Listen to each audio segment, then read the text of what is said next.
जिला मोतिहारी करे रंगदारी धारा दी बीमारी हो चले लगी काटा जे सर की दुपाटा आ नाच पोरी भारी हो।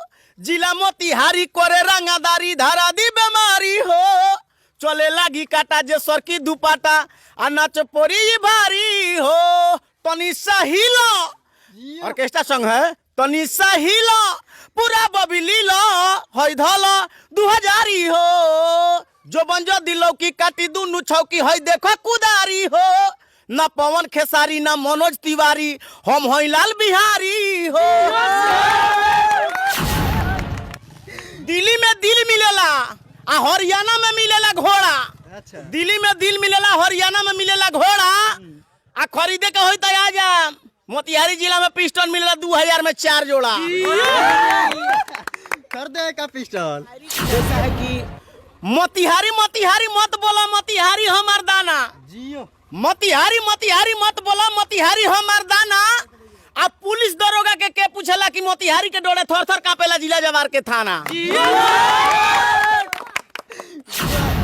तो मोतिहारी से लेके हरसिद्धि ले हमार पूरा गांव। अच्छा। मोतिहारी से लेके हरसिद्धि ले हमार पूरा गांव आ कहीं के लोग गोली दागेला तो पहले आवेला मोतिहारी जिला के नाम।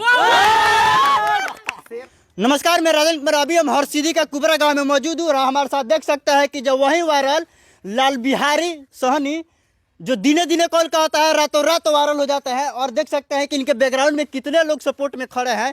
मैं आपसे क्या बताऊं कि ये गाना गाकर और शायरी बोलकर काफ़ी ज़्यादा ये वायरल हो रहा है। मैं आपको बता दूं कि जो मोतिहारी पर काफ़ी ज़्यादा शायरी मार रहा है, जो मोतिहारी को लेकर काफ़ी ज़्यादा ये वायरल हो रहा है। हालांकि इनके पास बहुत सारा मीडिया भी आ रहा है और देख रहे हैं कि कितना गाँव वालों के सपोर्ट में खड़े हैं। लेकिन ये समझ सकते हैं कि ये साधारण व्यक्ति जो है देख सकते हैं ये वायरल हो गया है। चलिए इनसे जानने का हम कुछ प्रयास करते हैं। हाँ, क्या सबसे पहले स्वागत है मेरे चैनल में। सबसे पहले रहुआ चैनल के माध्यम से जे भी हमारे दर्शक भाई हमरा के देखा तानी लो हम गोड़ छुके गोड़ लागता नहीं। हमार नाम लाल बिहारी सोहनी परी। हम हरसिद्धि के कुबरा गांव से बानी। बिल्कुल। हाँ, ये पहले बताई कि जो रुआ पहले का करत रहनी है। पहले तो हम बेंगलोर में बोरा ढोत रहनी है। हाँ। जी हाँ, शिव भाई के मिल में बोरा ढोत रहनी है। अच्छा, ये शायरी और गाना कहाँ से मतलब मन में ख्याल आ गया कि जब शायरी और गाना बोलने लगे? देखी नाच उच देखे जाल जाला तो सुने के मिलेला कुछ कुछ तम ऐड हो जाला दिमाग में। हाँ तो वैसे कुछ सोच वोच के बोल दियाला। अच्छा जी हाँ। अच्छा, पहले में और अब में कितना डिफरेंस है और अभी का मतलब कैसा फील हो रहा है कि आप वायरल हो गए हैं, आपको लाखों लोग मतलब प्यार कर रहे हैं। गाँव को तो ये काफ़ी मतलब 10-20 लोग हैं, आपको लाखों लोग देख रहे हैं। देखिए किसी को भी खुशी होगा, मुझे भी खुशी हो रहा है। बहुत खुश हूँ मैं। हाँ, ये तो मेरा सौभाग्य की बात है। जनता का आशीर्वाद है, प्यार है कि हमारे पास मीडिया वाले इतना आ रहे हैं, चाहे लोग मेरा वीडियो देख रहा है। जी हाँ।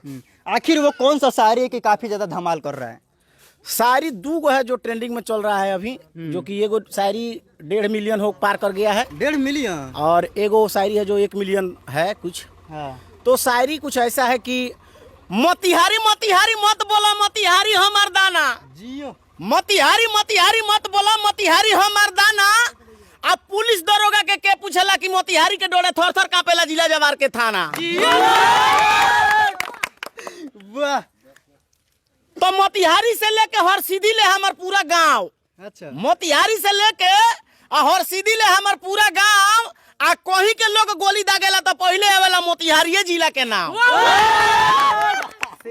वाह, देख सकते हैं कुछ बोल दीजिए।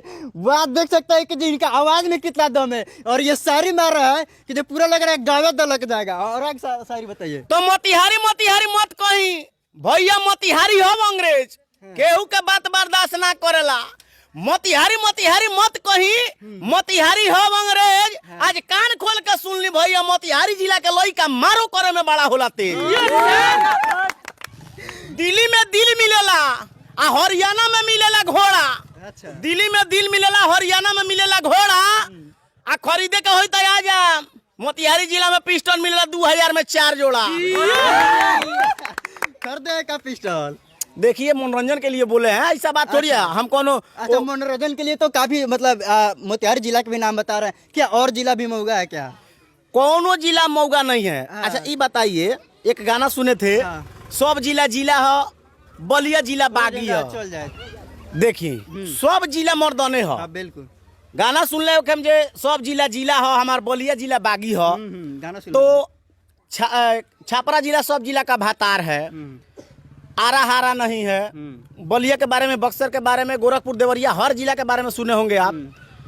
तो ये बताइए, हर एक सिंगर चाहे हर एक यूट्यूबर लोग अपना जिला का नाम रख के कुछ ना कुछ बोलते रहते हैं। तो हम भी अपने जिला के बारे में बोले हैं, तो कोई गाली थोड़ी दिया है किसी को। सब जिला हमारा भाई है। ये बताइए, हमारा घर मोतिहारी जिले में है तो हमारा रिलेशन बेतिया में है, गोपालगंज में है, मैंने हर जगह तो सब तो भाई है। कोई सीरियसली ले लेगा, बोला कि अपना मोतिहारी जिला का 12 ये शायरी बोल रहा है, ले लेगा कि आज एक आदमी फोन किया था, बोल रहा है घर में से टंगवा लेंगे, दीने में गोली मार देंगे। बेतिया के था वो लड़का, उसका गुड्डू के टीम के था वो लड़का। अच्छा, हाँ, ऐसा बोला। फर्क भी नहीं पड़ने वाला है। कोई फर्क तो नहीं पड़ने वाला है। टंगवा लेगा अगर घर से, तो कोनो दिक्कत नहीं है हमको। इसीलिए नहीं सवाल कर रहे हैं कि मोतिहारी पे काफी ज्यादा शायरी मार रहे हैं, और जिला का जो है शायरी मतलब जो है वो लोग कहीं अपने दिल पे ले लेंगे, बोलेंगे। देखिए, ये हम वीडियो बना रहे हैं मनोरंजन के लिए, मनोरंजन के लिए, लोगों को हंसाने के लिए, देखने के लिए। ऐसा बात थोड़ी है। ये बताइए, गाना आप सुने होंगे कि दिल देख के तो नहीं देखो ये रसीला, अपना नाम पर लिख देम, तारा नाम पर लिख देम अपन जिला। अच्छा, घरे दुकान कोई बड़न जिला के, जिला बेचत फिरत तारन, 10 रुपए में बेच दिहन, नाम पर लिख दिहन। वो माने मान लीजिए सब लोग मनोरंजन के लिए गाता है, तो हम भी मनोरंजन के लिए बोल रहे हैं। ऐसा बात थोड़ी है। अब हम बोले हैं शायरी में जे पिस्टन मिलता है 2000 में 4 जोड़ा, तो ये बताएं जो हम पिस्टन का दुकान थोड़ी कोई ले बनी, मनोरंजन खातिर बोल रहे हैं। हाँ, जितना भी शायरी मारे मनोरंजन के लिए, एंटरटेनमेंट के लिए बोल रहे हैं। जी हाँ। अच्छा, वायरल कैसे हो गया, मतलब कुछ प्रक्रिया बताइए, वायरल कैसे हो गए? देखिए, धान के बोझा ढोत रहनी हम, अच्छा, बैठ के गिट्टी पर पानी पियत रहनी। अच्छा, तो ये एक भाई हमारा है, यही है, बोला कि भैया कुछ बोलिए, हमको वीडियो बनाना है। तो हम बोल दिए, मोबाइलों में अपना ऐड कर लिया, आई डाल दिया, मतलब हमरो मोबाइल से डाल दिया, अपने मोबाइल से डाल दिया। तो शाम के 6 बजे का बात है। तो सुबह सोए थे हम घर में, तो 7 बजे करीब में 4 गो मीडिया वाले आए। तो हमको खोजने लगे, वीडियो अपलोड होने के बाद। हाँ, तो हमको खोजने लगे, तो हम डर गए ये क्या बात है।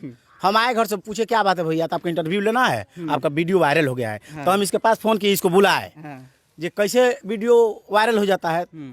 तो खोल के देखा, तो बोला कि भैया बहुत चल रहा है वीडियो, बस। तब अच्छा, गाना वाना भी गाते हैं? गाना नहीं गाते हैं, मगर मनोरंजन के लिए कुछ कुछ गा देते हैं। वो गाना काफी ज्यादा ट्रेंड कर रहा है।